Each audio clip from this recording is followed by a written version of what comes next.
Ration కార్డుదారులకు big alert. పౌర సరఫరాల శాఖ కీలక హెచ్చరిక చేసింది.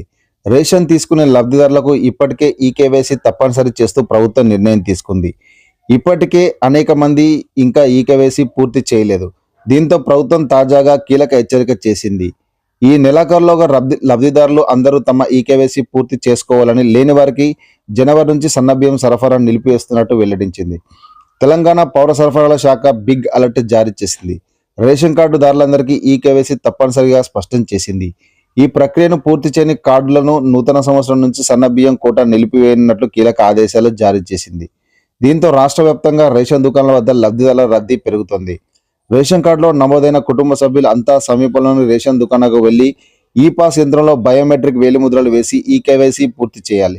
5 ఏళ్లలోపు పిల్లలకు ఈ ప్రక్రియ నుంచి మినహాయింపు ఇచ్చింది. 2 సంవత్సరాలుగా ఈకేవైసీ కొనసాగుతున్నప్పటికీ ఇప్పటికీ పెద్ద సంఖ్యలో కార్డుదారులు అప్డేట్ చేసుకొని వారి సంఖ్య ఎక్కువగా ఉంది.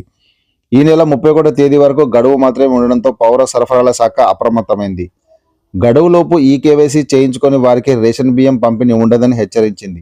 ఈ నేపథ్యంలో రేషన్ డీలర్లు దుకాణాల వద్ద అందుబాటులో ఉండాలని, షాపుల ముందు సమాచారం తెలియజేసే ఫ్లెక్సీలు ఏర్పాటు చేయాలని సూచించింది. రాష్ట్రంలో 1.01 కోట్ల రేషన్ కార్డులు ఉండగా లబ్ధిదారుల సంఖ్య 3.25 కోట్లకు చేరింది. రేవంత్ ప్రభుత్వం అధికారంలోకి వచ్చిన తర్వాత 11.27 లక్షల కొత్త రేషన్ కార్డులు మంజూరు చేసింది.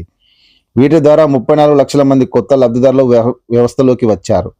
గత ప్రభుత్వ కాలంలో మంజూరైన కార్డులకు సంబంధించి ఈకేవైసీ దాదాపు 80% పూర్తయింది.